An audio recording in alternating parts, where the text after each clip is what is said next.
শ্রী গুরু নিতাই গৌর প্রেমানন্দে বাধন করে বলো হরি বল।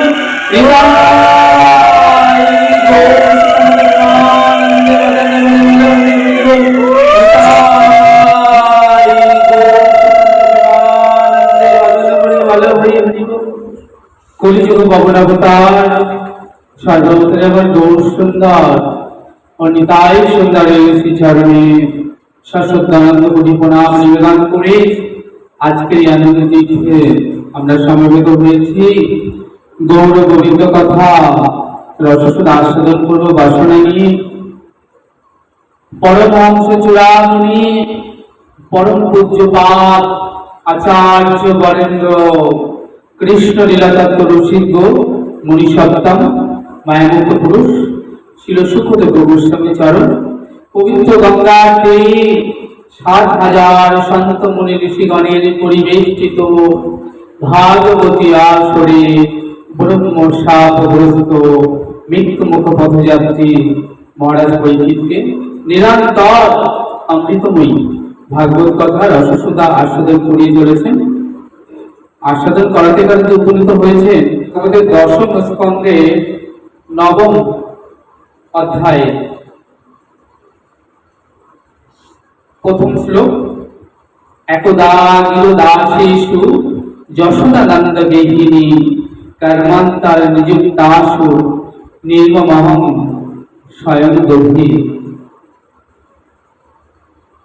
সুকমণি বলছেন একদা গিল দাসেষু, একদা অর্থাৎ একদিন। কোন দিন? এই কার্তিক মাসে একটি বিশেষ দিন যশোদানন্দ গেহিনী কর্মান্তর নিযুক্তাস নির্মমহং স্বয়ং দধি, অর্থাৎ নন্দালয়ে সমস্ত দাস দাসী নন্দালয় ছেড়ে চলে গিয়েছেন। কোথায়? না গিরি গোবর্ধনে। কেন? না ইন্দ্র পুজো করবার জন্য। তাহলে নন্দালয় আজ দাসী শূন্য, আছেন মাত্র দুজন। একজন মা যশোমতী আর তার আদরের নয়নমণি গোপাল। ওই যে যারা চলে গিয়েছে নন্দালয় থেকে গিরি গোবর্ধনে ইন্দ্র পুজো করবার জন্য, তারাও কিন্তু সব দাসী। কার দাসী? না মা যশোমতীর দাসী। আর শাস্ত্রের বিচারে বা তত্ত্বের দৃষ্টিতে মা যশোমতীও বৃন্দাবনের দাসী। কারণ শাস্ত্র বলেন একদা ঈশ্বর কৃষ্ণ আর্ষাভিত, যারে যাইছে না চাইছে সে চাইছে করে নিত্য। মধুময় সিধাম বৃন্দাবন, বৃন্দাবনের আকাশ মধুর, বৃন্দাবনের বাতাস মধুর, বৃন্দাবনের তরুলতা কীট পতঙ্গ পশু পাখি মধুর হইতে অধিক মধুর, তাহা হইতে অধিক মধুর আমার রাধা গোবিন্দের লীলা। সেই রাধা গোবিন্দের লীলা হইতে আরো মধুর লীলা শ্রবণকারী ভক্তবৃন্দগণ। সেই সকল ভক্তবৃন্দের চরণে কোটি নমস্কার। কৃপা করে চরণে ধুলি দেহ মস্তকে আমার। পুণ্যতম ভগবান ব্রজসুতা নয় শ্রীকৃষ্ণ মা যশোদার আনন্দ নয়নমণি, যিনি ব্রজজন প্রাণ, গোপিকা জীবন, রাধিকা রমন। অনুগ্রহ পূর্বক শ্রী ভগবান একটি নরতনু ধারণ করে বোধময় শ্রীধাম বৃন্দাবনের ৮৪ পুরুষ ব্রজ মণ্ডলের মধ্যে আবির্ভূত হয়ে মধুর মধুর লীলা করছেন। শাস্ত্র বললেন অনুগ্রহায় ভূতানাং মনুষ্য দেহমাশ্রিতাং ভজতে তাদিশু ক্রিয়া যা সুত তৎপর ভবে। অর্থাৎ অনুগ্রহ পূর্বক ভগবান সেই গোলক বিহারী গোলক ছেড়ে ভূলোকে নেমে এসেছেন যোগমায়াকে আশ্রয় করে সব পার্শ্ববৃন্দ সঙ্গে নিয়ে।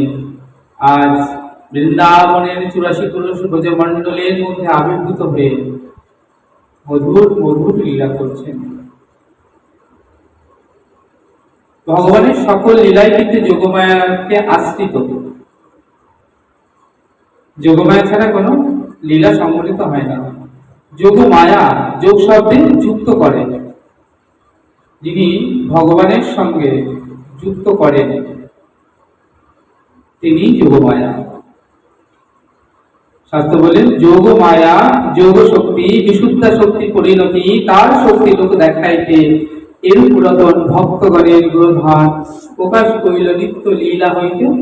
অর্থাৎ যোগমায়া ভগবানকে নামিয়ে এনেছেন কোথা থেকে? শ্রী আনন্দ স্কন্দ পরমানন্দ সচ্চিদানন্দ আনন্দ রসঘন বিগ্রহ, যিনি অনাদ্যের আদি গোবিন্দ সর্বকারণ কারণম। সেই সর্বকারণের কারণকে গোলক বিহারীকে নামিয়ে এনেছেন ভূলোকে। কেন না লীলা বিলাস করবেন বলে।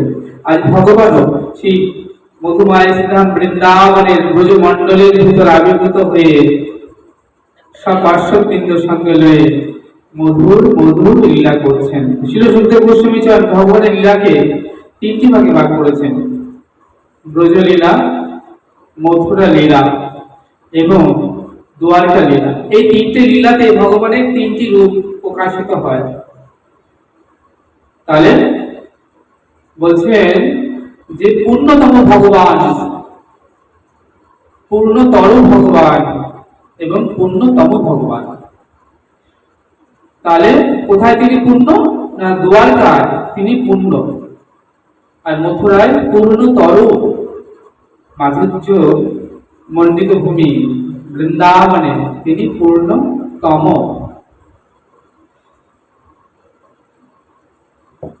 আজ মধুমায়াধাম বৃন্দাবনে ভগবান যে লীলাটি করছেন সেই লীলাটি কি গো? ভগবানের বাল্য লীলা। আর ছিল সুখমণি সেই বাল্য লীলার কথাই আজ মহারাজ পরীক্ষিতকে শ্রবণ করাচ্ছেন। বলছেন শ্রীমদ্ ভাগবত শুধু শ্রবণের বিষয় নয়, অনুভবের বিষয়। মুখের কাজ হলো খাবার খাওয়া, কিন্তু মুখ অনুভব করতে পারে না। চোখের কাজ হলো দেখা, কিন্তু চোখও কিন্তু অনুভব করতে পারে না। তাহলে আমাদের এই যে প্রত্যেকটা ইন্দ্রিয় একটা নির্দিষ্ট কাজ আছে, কিন্তু এরা কেউ কিন্তু অনুভব করতে পারে না। তাহলে বলবেন অনুভব করে কে? অনুভব করে মন। মন একমাত্র যিনি অনুভব করতে পারেন। তাই ভাগবত শুধু শ্রবণের বিষয় নয়, ভাগবত অনুভবনীয়। অর্থাৎ তুমি যেটা শ্রবণ করলে কর্ণ দিয়ে, সেটাকে হৃদয়ে নিয়ে যদি তুমি অনুভব না করতে পারো, তাহলে শাস্ত্র বলতেন তোমার শ্রবণ করাই শুধু সার হলো। তাই বলছে এই যে ভাগবতের কথা, হরি কথা, এটা শুধু শ্রবণীয় নয়, এটা অনুভবনীয়। তাই ভগবানের লীলার বিষয়, রূপ গুণ মাধুর্য, লীলা কথা শ্রবণ করতে বসে আমাদের মনে রাখতে হবে ভগবানের যাবতীয় লীলা সবই কিন্তু অপ্রাকৃত, কিছুই কিন্তু প্রকৃত নয়। ভগবান দিব্য চিন্ময়, আমাদের দেহের ইন্দ্রিয় আদি কিন্তু জড়।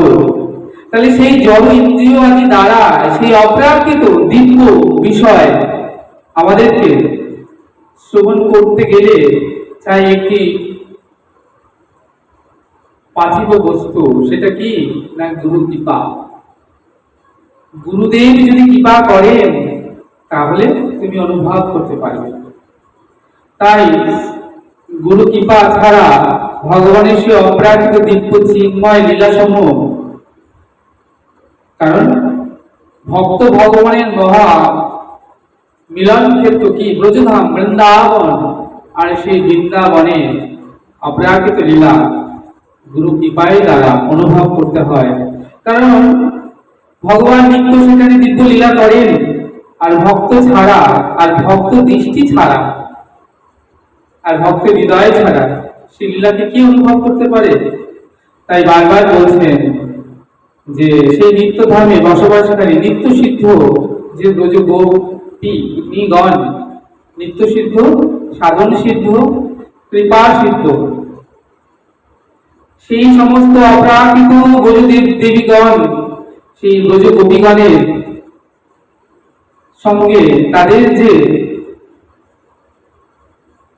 ভগবানের দিব্য লীলা, তাদের যে কৃষ্ণানুরাগ, এত গভীর যে প্রেম, ভক্ত বাঞ্ছা কল্পতরু ভগবান পন্ত তার ভক্তকে সুখ দেবার জন্য তিনি গোলক থেকে ভূলোকে নেমে এসেছিলেন। কেন না, ভক্তরা তাদের হৃদয়ের সকল স্নেহকে মন্থন করে ভগবানকে সেই সুধা ক্ষীর নবনী যে অর্পণ করেছিল, ভগবান সাদরে তাদের সেই দ্রব্য গ্রহণ করেছিলেন।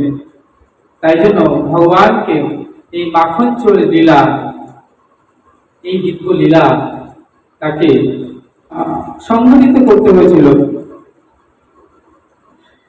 তাই মাখন চোর লীলা, দিব্য দামবন্ধন লীলা, তাদের যে প্রার্থিত পূজা, তাদের অন্তরে যে প্রেম ভক্তি দিয়ে তারা যে অর্ঘ প্রদান করেছিলেন ব্রজের ব্রজেন্দ্র নন্দনকে, ভগবান সেই ভক্তের অর্পিত দ্রব্য তিনি সাদরে গ্রহণ করেছিলেন এই মাখন চোর লীলা করতে এসে।